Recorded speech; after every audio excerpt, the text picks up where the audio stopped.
kasih. Ini sebenarnya dari awal dari perpustakaan Anugerah Bung Mulyo mengadakan kerjasama bimbingan dengan arahan dari Balai Penyuluh Pertanian Kecamatan Penawatama. Beliau ini Kepala BPP Penawatama, kemudian Pak Niman adalah PPL kita.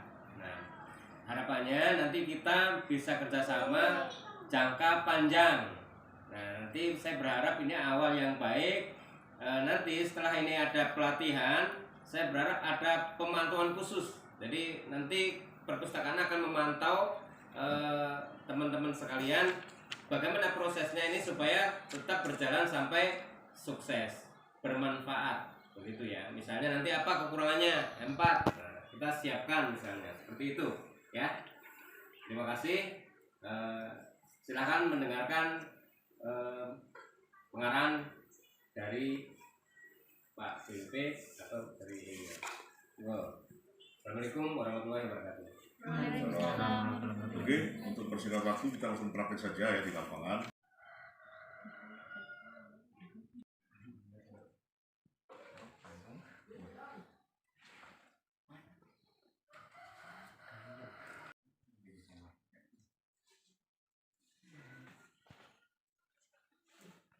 Assalamualaikum warahmatullahi wabarakatuh. Selamat pagi menjelang siang buat anggota KWT dan adik-adik. Sebelum kita mulai, saya perkenalkan diri.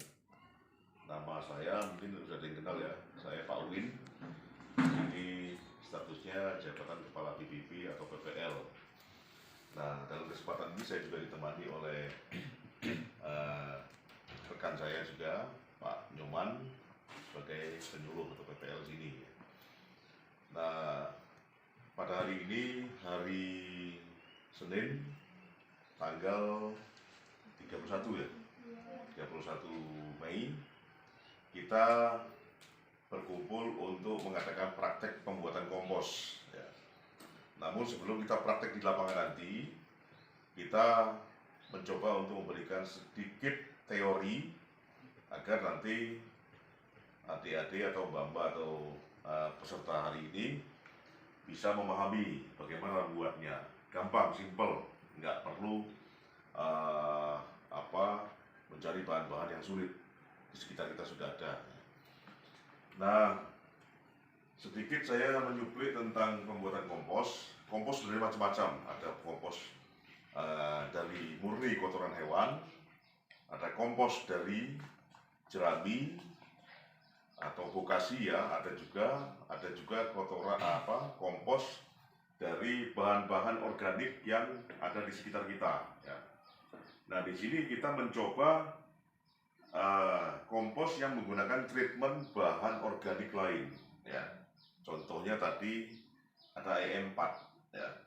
E4 itu dia bahan organik, ada bakteri mikroorganismenya ya.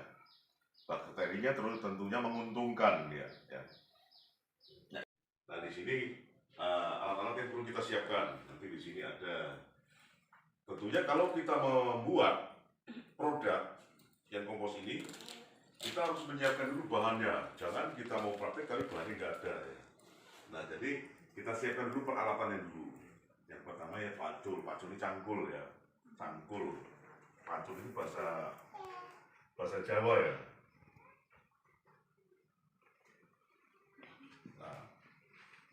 Cangkul atau pacul, kemudian ember, gayung, plastik ya. Kalau pacul ini atau cangkul ini nanti untuk mengaduk-aduk, karena perlu diaduk ya, perlu fermentasi ya, fermentasi. Kemudian plastik ini nanti untuk menutup bahan-bahan yang sudah kita komposisi yang sudah kita campur.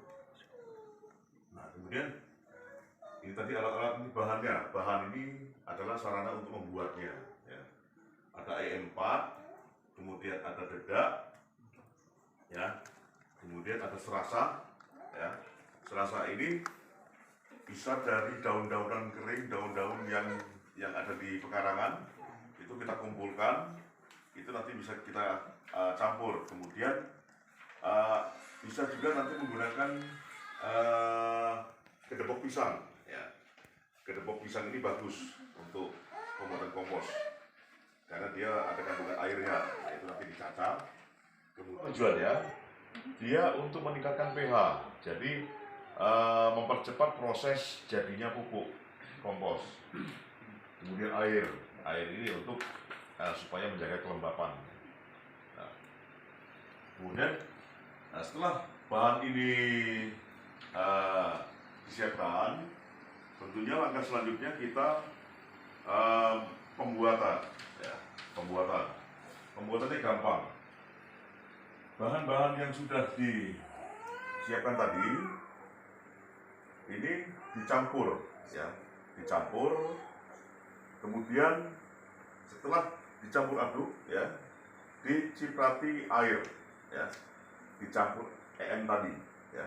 Jadi EM ini dicampur di air, di ember, kemudian kita aduk rata. Setelah rata, nah, bahan-bahan yang lain yang sudah diaduk tadi diciprati sampai diaduk-aduk, ya, diciprati sehingga kelembapan itu sampai di bawah. Setelah jadi dicampur, kemudian ditutup plastik. Tutupnya nanti kita praktekkan rapat, ya. Tutupnya nanti diganjal ini aja plastiknya, ya. Kemudian biarkan dulu, diistirahatkan, ya. Setelah dia diistirahatkan berapa hari nanti diaduk-aduk, ya. Setelah diaduk-aduk nanti dibalik, ya, diaduk itu dibalik-balik, ditutup lagi, ya, ditutup lagi. Setelah itu tunggu nanti berapa minggu baru kita sisa ternak, sisa kotoran ternak dan sisa-sisa pakan itu banyak. Mungkin kalau di rumah kalau tidak diolah itu justru jadi limbah pencemar, ya. Dengan dikelola menjadi kompos, ya, selain lingkungan bersih juga bermanfaat. Ya, pertama adalah untuk budidaya, ya, atau menanam tanaman. Karena kalau kita bicara kompos, orientasi kita menanam. Nah, untuk ternak nggak mungkin kompos untuk ternak. Jadi untuk berbudidaya, menanam. Bisa dengan untuk lemak KWT memanfaatkan pekarangan. Oke, sebelum saya sampaikan teknis pembuatannya, sedikit mungkin, ya, latar belakangnya, ya. Kenapa buat kompos? Ya, kompos merupakan bahan organik seperti serasa tanaman, rerumputan, sisa makanan ternak, kotoran hewan, dan limbah sisa pengolahan hasil pertanian. Contohnya apa? Limbah sisa hasil pengolahan pertanian. Limbah pabrik. Damen. Berarti. Bisa pabrik, jadi ya limbahnya misalnya kalau sawit dia ada apa? Ada brongkos, ya, itu tandan kosong, atau tandan kosong, isikannya tankos. Mungkin di singkong itu ada apa? Ada kulit singkong itu, ada onggoknya, itu bisa kita olah menjadi bahan kalau itu murah tersedia. Jadi kalau onggok itu udah mahal sekarang, tidak ekonomis kalau kita buat kompos. Ya, lebih baik kita gunakan apa yang ada di sekitar kita. Mungkin kalau jenjang sawit itu masih murah, bisa juga kita buatkan kompos. Ya, kita tidak usah jauh-jauh, kita lihat di lingkungan kita. Di sini mayoritas punya ternak. Limbahnya pasti banyak, termasuk kotorannya. Kalau dibiarkan pasti jadi pencemar. Ya, tidak enak juga melihatnya. Kalau kita olah jadi kompos, baunya hilang, posisi itu diurai artinya. Ini bahasa ilmunya itu diurai, dikomposisikan. Komposisi berarti dia membuat satu komposisi, misalnya apa? Rumput itu kan komposisi dari beberapa bahan kimia. Ya, jadi rumput dalam bentuk daun misalnya, ya. Kemudian dengan pengkomposan itu kita urai, ya, menjadi unsurnya masing-masing. Apa yang kita butuhkan di pupuk organik, terutama adalah C organiknya. Itu sangat penting untuk kita gunakan untuk berbudidaya tanaman. Ya, kenapa penting? Karena tanah kita di sini cenderung adalah tanah miskin. Salah satu indikasi tanah miskin itu adalah kurangnya bahan organik. Ya, mestinya bahan organik kita itu jangan kurang dari 5% dari berat tanah sedalam 10 cm. Ya, karena lapisan olah itu paling enggak 10 cm atau 20 cm. Ya, lapisan olah itu 20 cm. Kita berapa? 2% itu minimal ya. Jadi bahan organik, sisa-sisa tanaman itu minimal ada 2%. Kalau kita timbang tanah itu 1 hektar, ya, dia 1 hektar tanah itu kita timbang berapa ton? Hah? Sekitar 200, mungkin 200 apa? 200 berapa? 100 ton. Mungkin ya 20 cm kita gali. Nah, ini apa bayangan saja. Jadi kita butuhkan sekitar 20 ton. Kalau sama sekali tidak ada bahan organik di tanah kita, baru bisa kita tanami. Ya, 20 ton bahan organik kita sediakan di tanah itu syarat untuk kita bisa menanam. Kurang dari itu, ya tanamannya bahasa Pak Sudri suloyo katanya. Susah hidup. Walaupun berikan pupuk anorganik berapapun, hasilnya nggak maksimal. Ya, mati mungkin. Karena bahan organik itu penting. Mungkin kita abai ya, bapak-bapak kita tuh nanti kalian bisa sampaikan kepada bapaknya. Ya mungkin bisa mengambil, padahal di sana ada sel organik yang kita butuhkan, masih terikat, masih dalam komposisi bahasa. Maka kita perlu urai, namanya dekomposisi. Dekomposisi itulah yang kita lakukan dengan cara mengompos. Ya, tadi dengan bahan-bahan yang sudah disampaikan Pak Win tadi. Ya, alat dan bahan. Beda itu di slide-nya ada, mungkin kurang ini ya. Gulanya belum ini. Ya, nanti gula ini untuk makanannya dari ini apa ya Mbak? Bisa belum sampai dia tidak bingung. Efektif mikroorganisme. Artinya apa? Itu adalah isinya adalah mikroorganisme yang sudah dipilih, yang nanti tidak merugikan. Ya, bila kita sebar pupuk kandang ini tidak merugikan, justru jadi apa penyakit bagi tanaman. Maka E4 itu formulanya dia sudah dipilih mikroorganismenya. Sebenarnya selain ini kita bisa buat mol apa mikroorganisme lokal. Kita buat dari sisa-sisa sayuran maupun sisa buahan. Tekniknya lain lagi, nanti kalau mau latihan kita latihan juga buat mol bisa. Jadi tidak perlu beli, kita buat sendiri. Ya, dari nasi bekas ataupun sisa-sisa dari apa?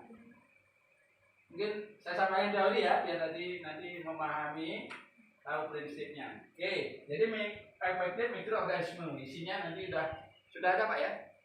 Pada kita tunjukkan dia di sini, biar paham. Ya. 20 ton, pernah nggak dikembalikan sedikit? Mestinya kalau mau tetap. Patinya sih bisa. Patinya nggak apa-apa sih.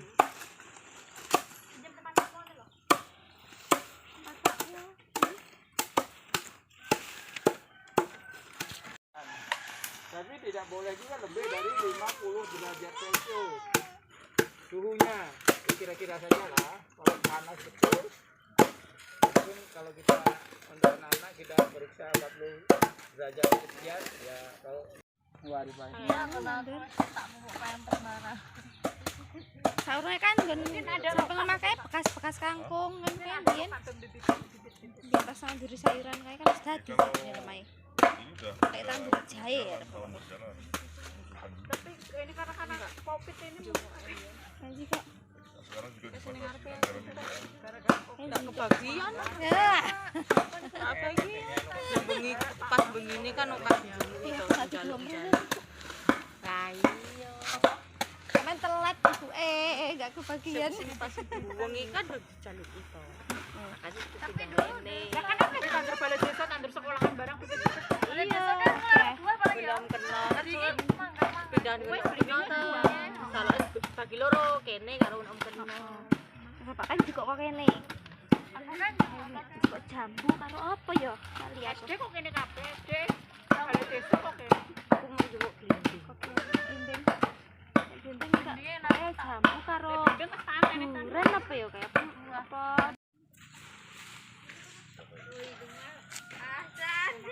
Asan itu. Abdillah. Terus Mas, tarik lagi Mas, bawa aja Mas. Ini kayak begitu Mas.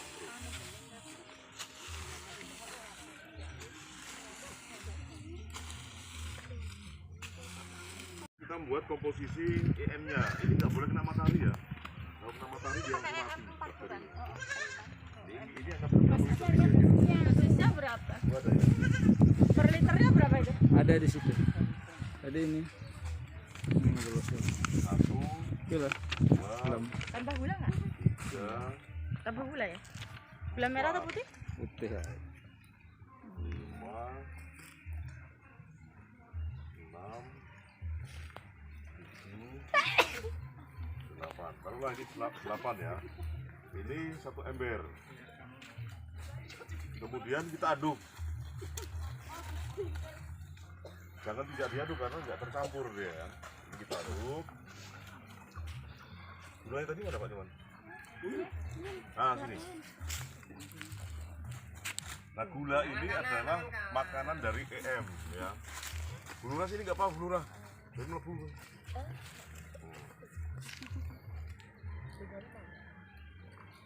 Ini bukan racun ya. Ini dipegang nggak apa-apa ya. Diminum pun nggak apa-apa ini. Apa itu? Karena dia bukan racun. Ya. Diangkat nggak apa-apa kok. Betul. Nah ini cukup 4 sendok ya. Ini taruhlah 1 sendok. Dua. Ya nanti kompos itu tandanya sudah jadi. Pertama dia tidak berbau. Ya, kedua adalah tidak panas lagi. Kalau dia masih panas, berarti proses dekomposisinya masih berjalan. Artinya belum terurai semua. Nah, kalau sudah tercampur ya, Tidak cium, ini tidak bau. Nanti ada berapa hari, setelah berapa hari kita aduk, harus diaduk. Kalau suhunya terlalu panas, buka dulu berapa menit sampai turun suhunya. Itu dilah, dedaknya dilah. Nanti ada lagi di atasnya. enggak itu udah tebal gitu kayaknya. Kalau nggak Kan dikecilin ada yang bolong-bolong Pak. Kemudian ini kapur, Memorinya penuh no. ini kapur. Kemudian ini air, Airnya nggak enak ya? ya. Kelihatan.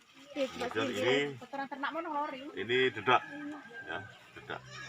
Dan itu aja. Ya jadi adik-adik kamu ya, ini sudah kita buat ya. Lapisan-lapisan sudah kita buat, sudah kita kasih EM juga, dicampur dengan komposisi air, kasih gula juga. Nah ini tinggal penutupan, ditutup rapat ya, silakan ditutup. Oke, kalau praktek pembuatan sungguhan ini kan skala praktek, kan minimal itu 1 ton. Jadi kalau buat segini tanggung. Ini sampel aja ini ya. Nah ini kan untuk dia Tutup, kemudian ditimpah balok-balok. Nah itu. Kenapa ya? tenangin biar nggak kering. Itu lagi ada.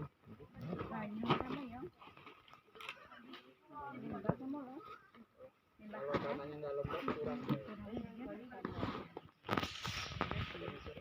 Nah ini kan untuk biarnya ya. Tutup, kemudian ditimpah balok-balok. Nah itu. Dewe skala rumahan ya semene lah. Tenangin biar nggak kering. Nganggo nganu kae lho, oblong lho. Itu lagi ada.